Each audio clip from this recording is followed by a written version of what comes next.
Amigos, ¿qué tal? Bienvenidos a Cambio de Agujas. Hoy con nosotros tenemos a Diego. Diego, ¿qué tal? Bienvenido a nuestro programa. ¿Cómo estamos? Hola Cristina, ¿cómo estás? Gracias por invitarme, estoy muy contento de estar acá.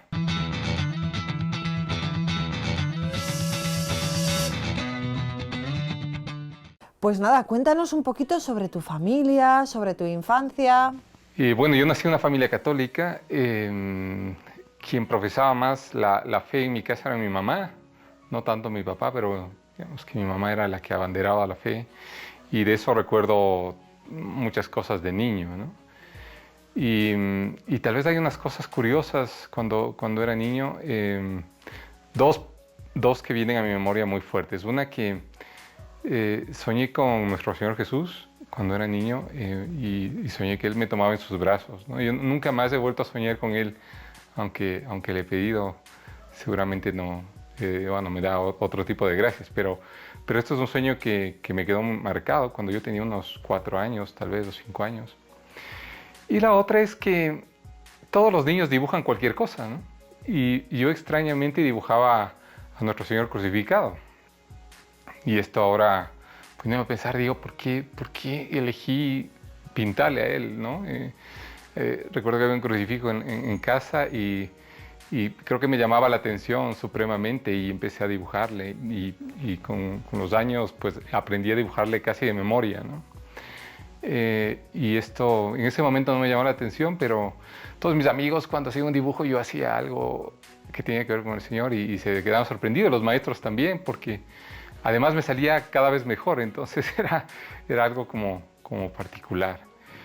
Esos son los dos eventos más importantes que recuerdo en la niñez que fueron como especiales, ¿no? Vale, ¿en tu casa practicaban la fe? ¿Ibais a misa? Sí, sí, sobre todo desde mi madre. Mi padre nunca se opuso, pero él no era tan llegado a la fe, ahora sí lo es. También gracias a mi madre, creo. Pero siempre íbamos los domingos a misa. Yo crecí en un colegio católico también, en La Salle, de los hermanos cristianos de La Salle, ¿no? Ujú. Diego, vamos a llegar a la época de la juventud. ¿Cómo eras en esa época? ¿Cómo eras en tu época de juventud? Pues era buen estudiante, aunque era muy indisciplinado. La verdad es que me gustaba estar un poco ahí haciendo travesuras, ¿no? Tenía mis compinches para ese tema. Pero recuerdo que íbamos a misa en el colegio, nos invitaban a ir un día entre semana, ¿no? Y a veces iba y claro, no, me aburría en la misa o me ponía de voluntario para estar en la parte, en una parte donde el sacerdote no veía y cuando se descuidaba, pues me salía de la misa y me iba al patio, ¿no? Al bar del colegio y aprovechaba ese tiempo para fugarme. Entonces yo diría que poco a poco todas esas inquietudes de la juventud pues me fueron alejando un poco sobre todo de la piedad, que de niño yo creo que la tenía más inculcada. Sin embargo, recuerdo también que había una imagen de Nuestra Señora, de la Madre de Dios, ¿no? Y esta imagen estaba al subir las gradas al aula cuando subíamos de la formación, de los colegios, y siempre pues le dirigía algo, ¿no? Siempre le decía algo, o sea, siempre estaba como en cierto contacto con ella, aunque de una forma un poco extraña en ese momento, cada vez menos frecuente, pero nunca dejé de tener presencia de Dios, ¿no? Eso sí es cierto. ¿Tuviste un tiempo de rebeldía en la que dejaste de creer en Dios? Nunca de rebeldía, pero sí ya no iba a misa o iba a misa socialmente, ¿no? Cuando me invitaban a una boda, a un matrimonio o de una forma muy esporádica. Dejé de confesarme por mucho tiempo, ¿no? Y de comulgar, obviamente, por muchos años. Y yo creo que eso me superó cada vez más, ¿no? Y lo que pasaba en la juventud es que buscaba la felicidad al estilo del mundo, ¿no? Que era hoy ser popular, estudiar, comprar el auto que siempre quise o entrar a una empresa que me llamaba mucho la atención para tener el éxito que todos en ese momento buscábamos, pensando que, bueno, que ese éxito me iba a hacer feliz. Vale, entonces digamos que no fue una rebeldía como tal, sino que fue como una especie de enfriamiento quizás. Sí, sí, enfriamiento, pero un enfriamiento muy, muy severo, diría, ¿no? Y además largo, porque entre mi juventud de los veintitantos, ¿no es cierto? Todo este enfriamiento duró 20 años. Es decir, yo tengo oh, cuando cumplo los 40 años, ¿no es cierto? Y regreso a ver y digo, uy, he logrado todo lo que by the book había que hacer para ser feliz, ¿no? Ya tengo el trabajo que quiero, me casé, tengo una casa y el auto que siempre quise y me ha ido bien profesionalmente porque he llegado al cargo que aspiraba.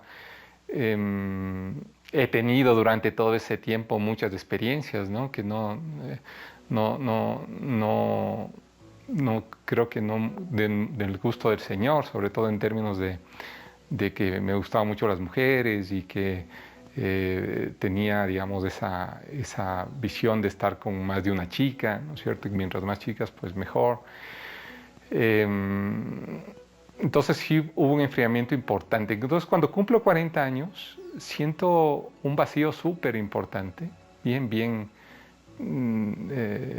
tenaz, tanto que sufro como una especie de crisis, ¿no? Porque yo no entendía por qué no podía ser feliz si había hecho todo lo que se supone me tenía que hacer feliz. Y ese no entendimiento pues me generaba mucha ansiedad.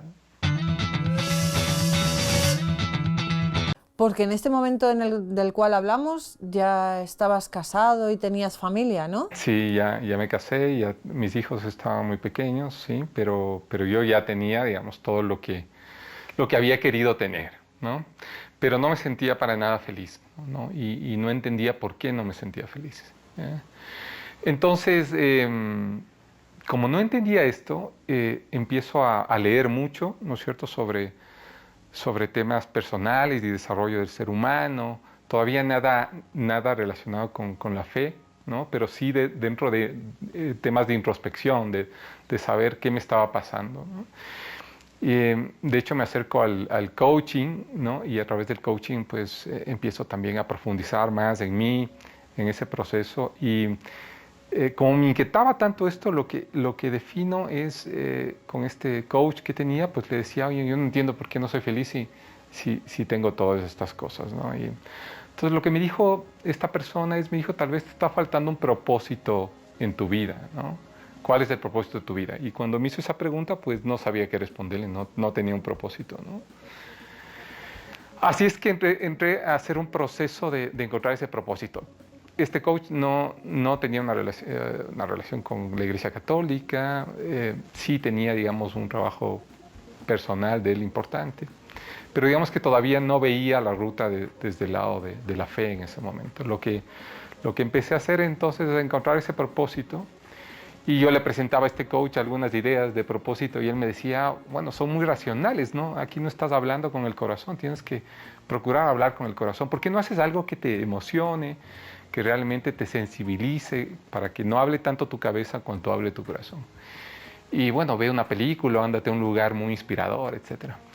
Y recuerdo que era cerca de Semana Santa y estaba en la sala de mi casa pensando en este tema. Y me encuentro con la película de la pasión de nuestro Señor, la pasión de Cristo, la de Mel Gibson, ¿no? Y la pongo. Y luego de ver la película, pues algo pasó, ¿no? Este propósito que estaba buscando, pues se tradujo. Y lo que yo escribí es, voy a encontrar la verdadera felicidad, ¿cierto? Y voy a enseñar a otras personas a hacerlo. Eso va a ser mi propósito de la vida. Todavía no sé cuál es la felicidad, porque aunque había visto la película, todavía no relacionaba mucho que la felicidad es Cristo, ¿no? Es el Señor Jesús. Pero lo que sí pasó es que me permitió poner esta frase, ¿no? Identificar o encontrar la felicidad, la verdadera felicidad, y enseñar a otras personas a hacerlo. Y a partir de esa edad, de los 40 años, pues empecé en ese propósito, ¿no? Y lo que hice, pues, es empezar a leer muchas cosas. Y esta vez me acerco por primera vez a un curso siempre he buscado un poco los temas más racionalmente, pero desde la racionalidad. Entonces me inscribo a un curso de antropología, pero de antropología cristiana, ¿no? Entonces a partir de ese curso empiezo a ir atando cabos, a ir conociendo, descubriendo a Jesús, que siempre me había llamado la atención muchísimo, ¿no? En mi niñez y en mi juventud, Jesús también me llamaba mucho la atención, pero no como desde su divinidad, sino como ser humano. Yo leía todo lo que tiene que ver con Jesús, que no eran los evangelios, porque de alguna forma los evitaba, pero sí los libros que hablaban de Jesús desde su perspectiva humana. Probablemente no eran lecturas tan acertadas porque estaban de alguna forma alejadas de los evangelios, pero de alguna forma yo tenía esta sensación siempre de conocer a Jesús. Entonces, cuando empiezo la antropología cristiana, empiezo a conocerlo desde los evangelios, ¿no? Y empiezo a leerlos con más detenimiento y entro a un círculo bíblico para que me expliquen, ¿no es cierto? Y tengo un guía espiritual. Entonces, a partir de ese conocimiento, pues encuentro al Señor, y después de ese encuentro, pues me empiezo a enamorar de Él de una forma súper fuerte, ¿no? Súper fuerte, a tal punto que creo que mi vida cambia de una forma importante, ¿no? ¿En qué se nota exactamente ese cambio? Ese cambio se nota primero en ya no buscar la felicidad externamente, ¿no? En renunciar, digamos, a ese camino de ser exitoso o famoso o tener muchas cosas para ser feliz, sino de saber que la felicidad es seguir a Cristo, ¿no? Y seguir a Cristo, pues es un camino de coherencia en lo que uno se tropieza muchas veces, muchísimas veces. Pero es un camino en el que realmente empiezas a encontrar esa paz y ese bienestar, ¿no es cierto?, que se traduce en una felicidad perdurable que no puedes encontrar en ningún otro lugar, ¿no? Entonces, se traduce en eso el cambio, se traduce en luchar con todas mis fuerzas de dejar las cosas que me alejaban de Dios, ¿no?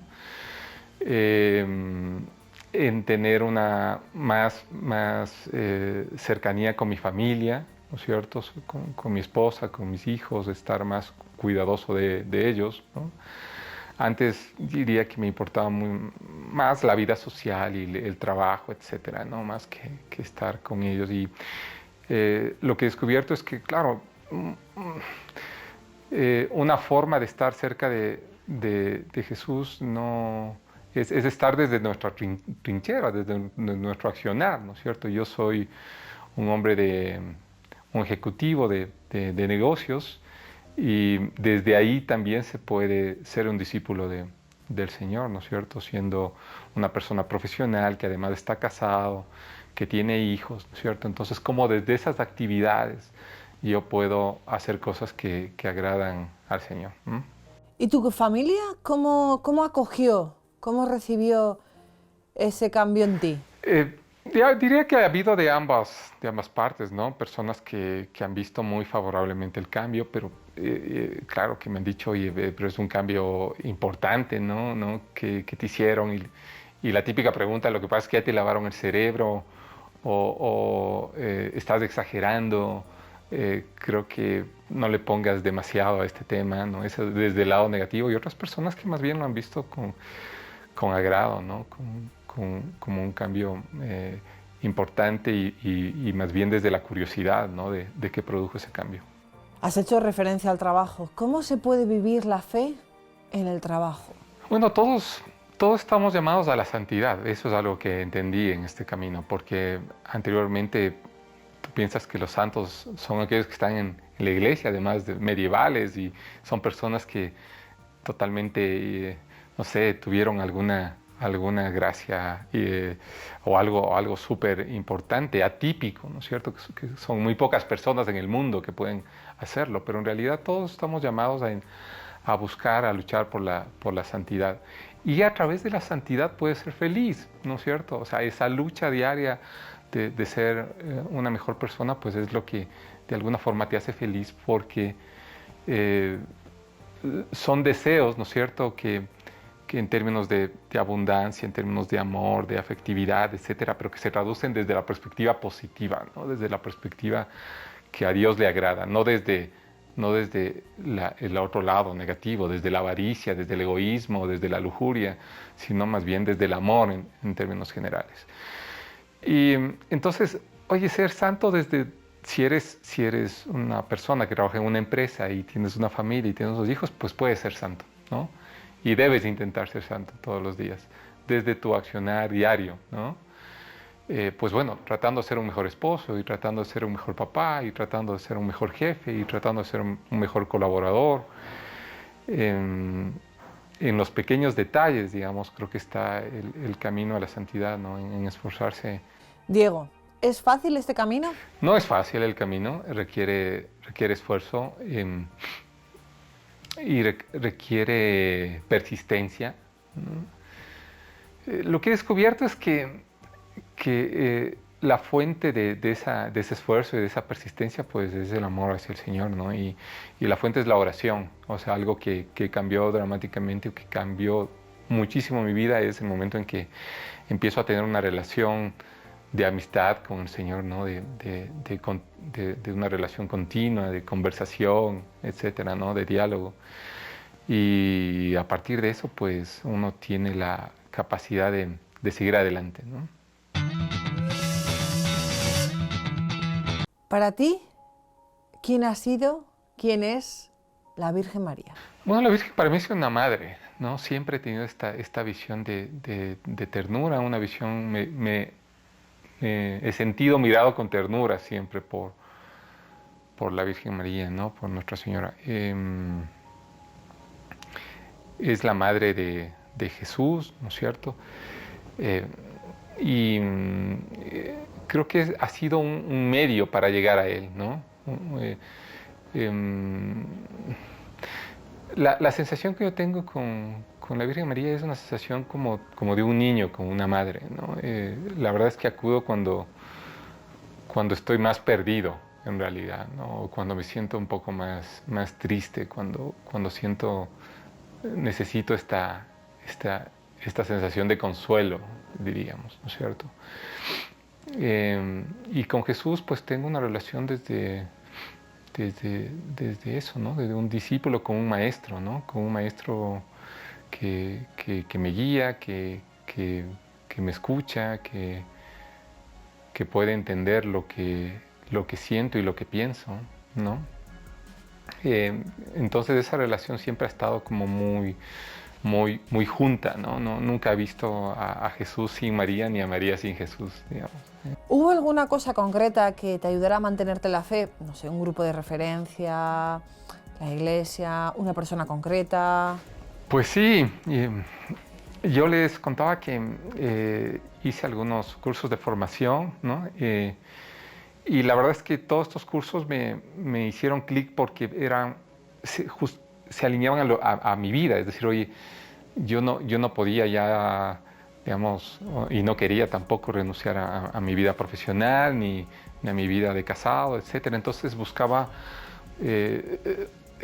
un camino en el que yo pueda compaginar ambas cosas, ¿no? Entonces me encuentro con el Opus Dei, que precisamente tiene esta vocación, que es decir, oye, cómo en el medio del mundo y en el trabajo, ¿no? Cómo a través del trabajo puedes santificarte, ¿no? Entonces, esta relación entre esa forma de pensar, ¿no es cierto?, de San José María Escriba, pues me hace mucho clic a mí, sobre todo tiene mucha utilidad, ¿no? Y a través de eso pues he buscado algunos medios de formación para estar cada vez, sobre todo con la información adecuada que vaya acompañando tu camino de fe, ¿no es cierto? Yo creo que los seres humanos siempre somos de este equilibrio entre el saber, entre el hacer y el ser, ¿no es cierto? Mientras formamos las tres cosas, el hacer en el trabajo, pero un trabajo ya no motivado simplemente por el éxito económico, sino motivado por algo más trascendente, ¿no es cierto?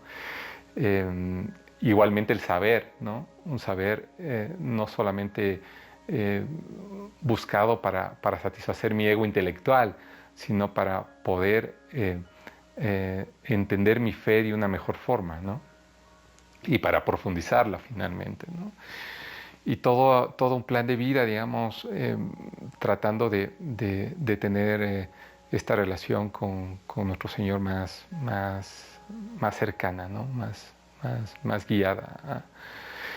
Tal vez el gran reto de estar en el mundo es que el mundo, desafortunadamente, pues tiene muchos distractores y mucha inercia hacia el lado que no es el correcto. Entonces, mantenerse en el mundo de una forma adecuada, pues exige, es como un atleta, ¿no? Necesitas estar bien entrenado todo el tiempo y enamorado, diría, ¿no? Y la oración es creo que fundamental para esto. Uh-huh. Diego, ¿alguna cosilla más que quieras compartir con todos nosotros? Tal vez otra cosa es, cuando hablo con muchos amigos, esta sensación de que uno no puede ser, o sea, esto de la santidad es utópico, te pueden decir, ¿no es cierto? Este ser bueno, realmente bueno, eso no se puede, porque en realidad tenemos tan metido el pecado y tan metido la sensación de errar que es inevitable. Y yo creo que lo más importante para esto es la conciencia de la misericordia del Señor, ¿no es cierto? Primero que no hay nada que hayamos hecho que no sea susceptible a que se nos perdone si realmente tenemos un sentido de conciencia de que hicimos mal y que tenemos esta actitud de enmienda, ¿no? De esforzarnos sincera y fuertemente. Eso no quiere decir que seamos perfectos todo el tiempo, porque nos vamos a caer. Pero como cuando un niño se cae y se ensucia, pues viene un padre y le ayuda a levantarse y le limpia y le cubre sus heridas. Pues esta es la relación con Dios, ¿no? Tenemos que aprender de nuestras caídas, desde luego, ¿no? Porque si no, cada caída es inútil. Entonces, decirles que no importa en qué condición estemos en este momento, ¿no? Porque siempre vamos a poder tener la misericordia del Señor si queremos tenerla, que es lo más importante, ¿no? Entonces, no temer también a ese encuentro. Yo creo que Jesús es un maestro que te guía, que te va pidiendo un poquito más, pero que siempre te va acompañando con lo que necesitas para dar ese poquito más. Y ese progreso, que es como un plano inclinado que va subiendo poco a poco, pues es un progreso que siempre cuesta, pero que es un costar del cual uno disfruta, la verdad. No es un costar que no quieres tener, sino más bien que quieres tener, ¿no? Buscabas la felicidad en lo material porque estabas vacío. ¿Qué le dirías a una persona que lo tiene todo, pero que sigue vacío? Vacío, vacía. Yo le digo a esa persona que definitivamente, es insaciable el ser humano en la búsqueda de felicidad. El tema es que cuando buscamos de forma incorrecta, pues no nos saciamos, porque es como alimentarnos de comida chatarra todo el tiempo, ¿no? O sea, puedes tener una sensación de llenura un momento, pero luego ya no te estás alimentando ni te estás nutriendo y luego más bien te hace daño lo que estás comiendo, ¿no? Y es lo mismo, mientras uno no oriente bien su búsqueda de felicidad, pues esa felicidad va a ser insaciable, ¿no? Nunca se va a saciar. Y pues si tienes ya una casa, mañana vas a querer tener 2 y luego 3 y luego 4 porque crees que ese es el camino. O si tienes, todo vas a querer más y nunca te vas a saciar, ¿no? Entonces es un grado de infelicidad continua ese proceso. Lo que les diría entonces es que la única felicidad, la felicidad sustentable, perdurable y de hecho eterna, pues es estar junto con el Señor, ¿no? Y tener una relación de amistad con Él, ¿no? Eso es lo más importante, ¿no?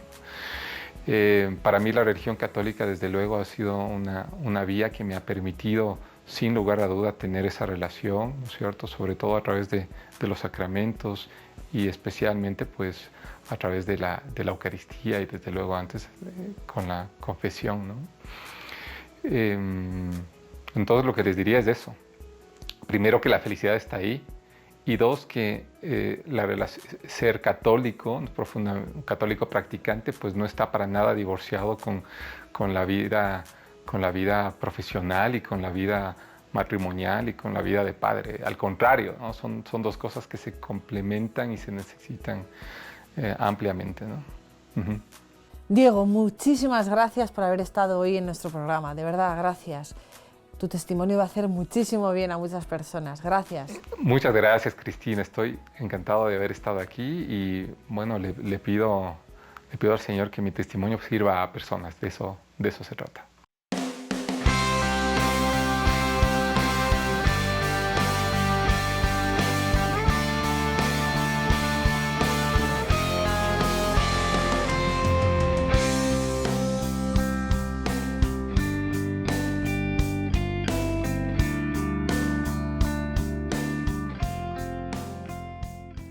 Amigos, a veces caminamos por la vida y tenemos de todo, tenemos todas las comodidades, tenemos éxito en el trabajo, tenemos triunfos personales, pero llegamos a casa y nos encontramos con nosotros mismos y entonces encontramos un vacío muy grande. Ese vacío solamente lo puede llenar Dios. No busquemos en aquello, en lo material o en los triunfos o quizás en otras personas. No busquemos ahí llenar ese vacío. El único que llena el vacío es Dios. Gracias por estar hoy aquí con nosotros.